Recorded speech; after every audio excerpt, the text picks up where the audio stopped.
Hello, welcome to a very different type of video. This video is basically going to be a very beginner's guide to what's going on in Home Sweet Home. As I'm asked constantly, what are you doing? What is that? Why is she doing over there? What's that guy? And is that your stepsister? And is she stuck? Hopefully, in this video, I can answer all of those questions.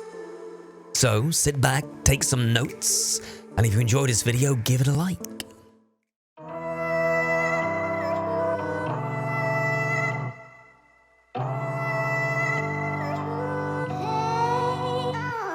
So the first thing you need to know is there are 4 ritual tables on every map. You only need to complete 3 of those ritual tables to begin the exit sequence. These tables may prove quite difficult to find as you first begin the game. There are 2 things to help you. There are these red glowing strands through the sky and the more open maps that can help you home in on where it's going. And also there's kind of a low humming sound the closer you get to them. Now this is a little bit of a guesstimate, it might not be correct, but I think there are 7 locations on each map where these tables can spawn, so finding them, once you learn the map, finding them should be a lot easier. The first thing you should do when you load into a map, in my opinion, is to open all the doors.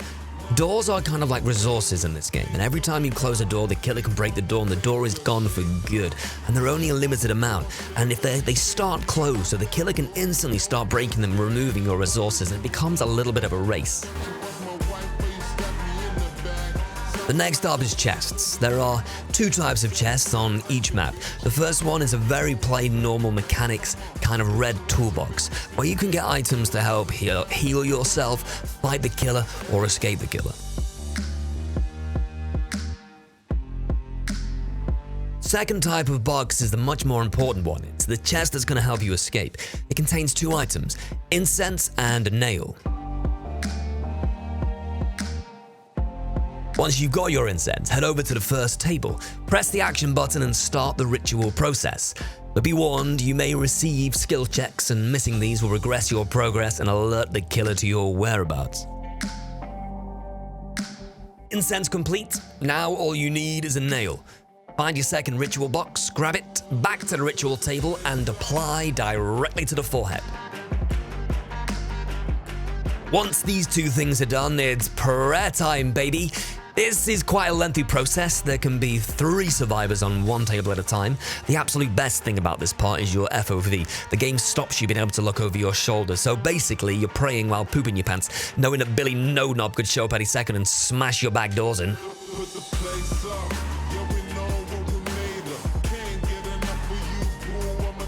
Now, this is the biggest slice of advice I can give a survivor in this game.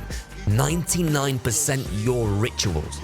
The Spectre has no clue whatsoever how far along you are with your ritual. Don't complete the first one you find. As soon as you complete that table, the Spectre has less things to worry about, and you can find yourself with 2 ritual tables right next to each other, and there's absolutely nothing you can do to complete them, because the Spectre's just yo-yoing between them. Never reduce the amount of objectives the Spectre has to work on.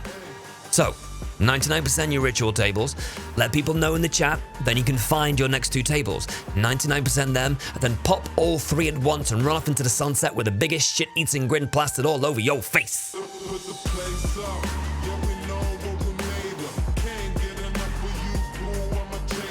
Once you've completed 3 of the 4 rituals, Endgame begins and you'll get half of your max HP back. Now, if you've got a solid group of teammates, it's time to ruin the Spectre's life. Throughout the game, any damage or stuns you do to the Spectre does minimal to no damage. But once the rituals are complete, it's an all-you-can-eat buffet.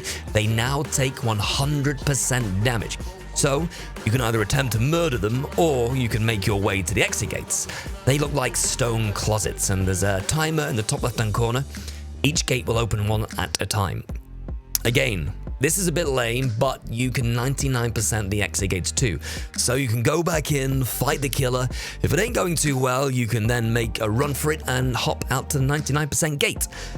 Something else to note, currently, if you've got more than half HP, there is nothing the killer can do to stop you opening a gate.